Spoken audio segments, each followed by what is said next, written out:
This week, the Romney campaign wants to return the focus to the economy. The Republican presidential candidate did reaffirm his position on marriage at a commencement ceremony at Liberty University over the weekend. But will the issue of same-sex marriage continue to upstage other issues in the race for the White House?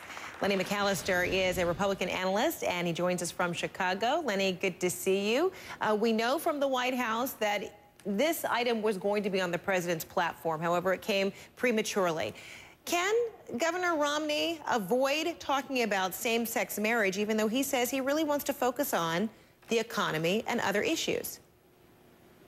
I think that Governor Romney needs to speak about same-sex marriages just enough to make sure that his conservative base, the one that has already been lukewarm to him for months, sticks around, doesn't bail out, and doesn't stay home. That's one of the things that President Obama is worried about. Will these folks that came out for me in 2008 stay home based on this issue? Well, Governor Romney has the same thing. He has to make sure that those social conservatives that were for Gingrich and Kaine and Perry and Bachmann and Santorum will stick around for him and make sure that they will continue to stay on fire going towards November to vote President Obama out of office and vote him into the White House in 2013. As long as he can get that going, he'll think about it and talk about it just enough to keep them in pocket for that goal. And trying to secure those social conservatives, we heard James Carville say earlier that it would be his bet that most likely Mitt Romney would probably have some direct mail-outs, particularly to those southern states, to make on the issue of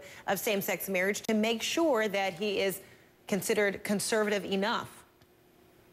He will, that's probably the strategy that he will take. When he's talking to independents, he can't scare them off with this issue. But when it comes to those social conservatives, he not only needs them to vote for him, he needs them to contribute to him, and he needs them to volunteer for them. Again, we have to remember, this is the first presidential election that the Tea Party has a chance to vote on the presidency of the United States. And in order to capitalize on all the resources out there, it's not just about money. It's about folks going out there and knocking on doors. It's about making sure folks drag somebody to the polls as well. It's about making sure conservatives will vote in early voting as well, where President Obama did very well 4 years ago. If he can get those individuals engaged and stay engaged at the grassroots level, it gives him more of a shot to win in November. How do you suppose Mitt Romney can appeal to these young voters? Because many have expressed being extremely apathetic, but now that the issue of same-sex marriage has been brought into the equation, many young voters are feeling that there is motivation for them to go to the polls now.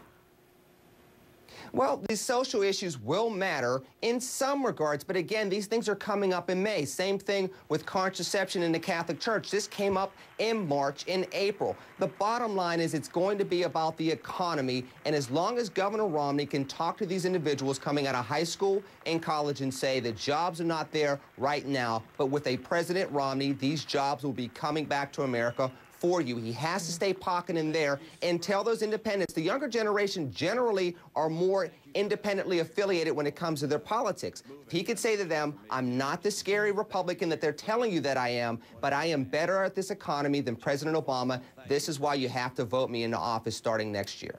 Earlier today on ABC's This Week, Ralph Reed, called the president a flip-flopper on same-sex marriage. But is it the Romney camp that has to be most concerned about being labeled a flip-flopper on the issue of the auto industry bailout?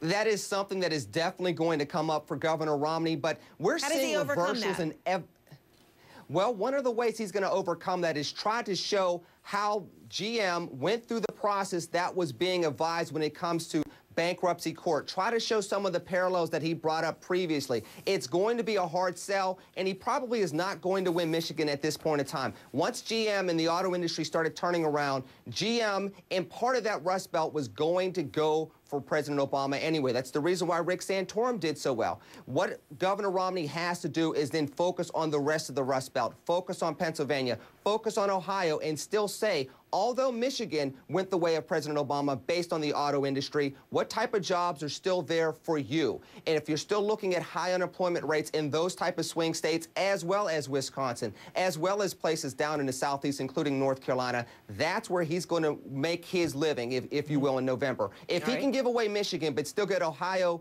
and Pennsylvania, he's going to do pretty well in November, and he will be on his way to winning this presidency. All right, we're going to leave it right there. Lenny McAllister, always good to see you. Thanks so much from Chicago. Good to see you, Fred. God bless. Happy Mother's Day. Oh, thanks so much. Appreciate that. In Kenya.